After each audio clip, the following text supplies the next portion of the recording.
भनेको छैन, सबैले भनेको छैन। लाज लागिरहेको छ, तपाईलाई अप्ठ्यारो लागिरहेको छ। देशको लागि बोल्नको लागि तपाईलाई अप्ठ्यारो लागिरहेको है। तपाईलाई के को लाज लाग्यो आज? तपाईलाई के को अप्ठ्यारो लाग्यो आज है? हामी कोही कसैलाई मुर्दाबाद भन्दैनौँ। सबै यो देशसँग सबै मान्छे जिन्दाबाद हौ। तर हामी लगाउँछौँ श्रमको नारा। हामी भन्छौँ ऐना हेर्दा जो देखिन्छ उही हो देश बनाउने। उही हो देश बनाउने। आफ्नो देश बनाउनु छ कसको आशा हेर्ने? अरूको आशा हेरेर बाँच्न छोडौँ अब नेपालीले। अरूको आशा हेरेर बाँच्न छोड। तपाईँ अरूको आशामा बाँच्न छोड्नुहोस्। अब फल्ना आउँछ र देश बनाउँछ, फल्ना आउँछ र देश बचाउँछ भन्नु छोड्नुहोस्। श्रमदाता हो तिमी हौ यो देश बनाउने। श्रमदाता हो तिमी नै हो यो देश बचाउने। तपाईँ आज देशका लागि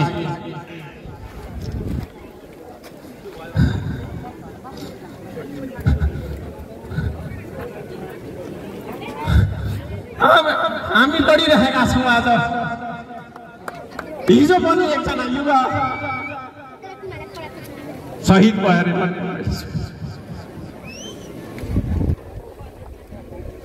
हामी किन शहीद बन्नु परेको छ? पक्का हामीले कहिले पनि हामीले पसिना बगाउन सकेनौँ। देश बाँझो छ, देश बाँझो। देशमा आज केही छैन। योभन्दा ठुल्ठुलो भिड, योभन्दा ठुल्ठुलो युवाको भिड दैनिक आज विदेश गइरहेको छ। विदेशमा हामी मरिरहेका छौँ, स्वदेशमा मरिरहेका छौँ। हामी यो कुरा बुझ्छौँ कि बुझ्दैनौँ?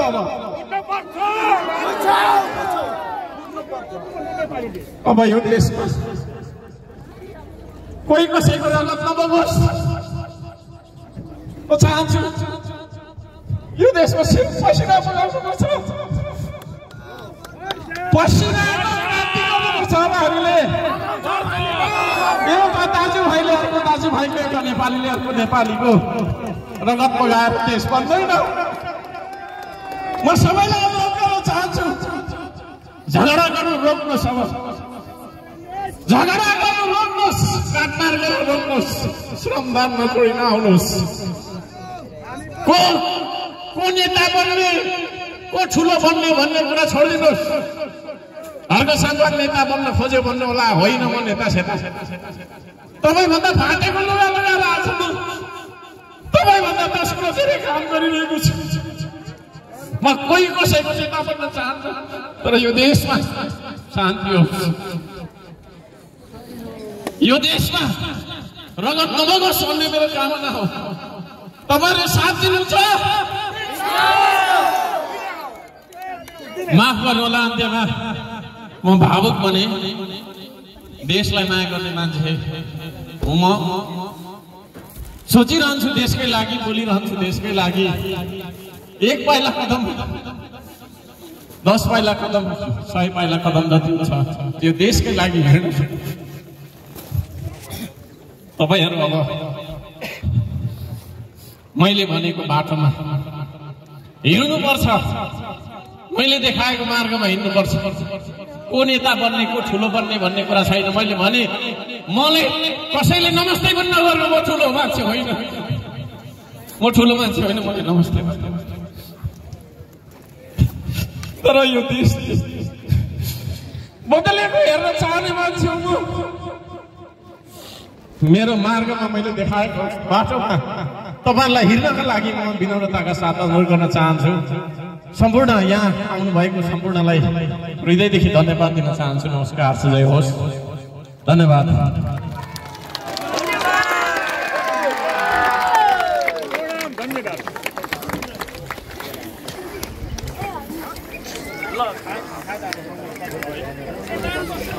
सबै साथीले किन सम्बोधन गर्नु भयो।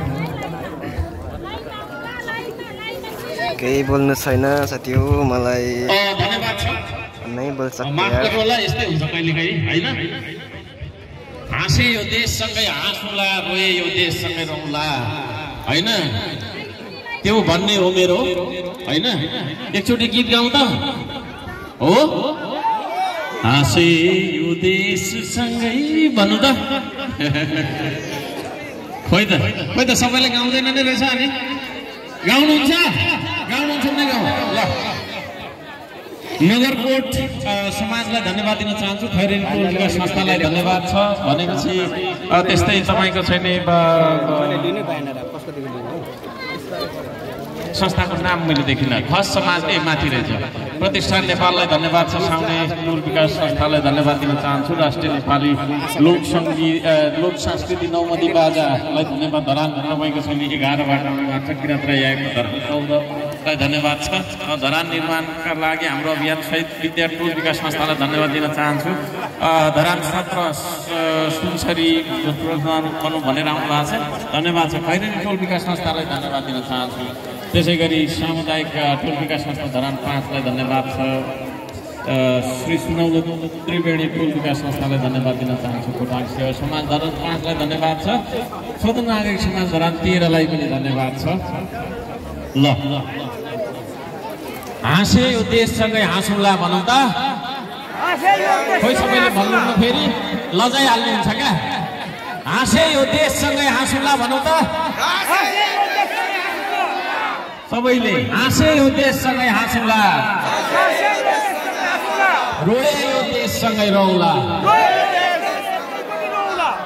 हो है हाँसे यो देशसँगै हाँस्ने हो रोए यो देशसँगै रोने हाम्रो ब्यानरहरू उठाउनु पर्ने हुन्छ देशको जुन अवस्थालाई सम्झेर भावुक बने त्यस्तो अनौठो र नमिठो नमाग्नु होला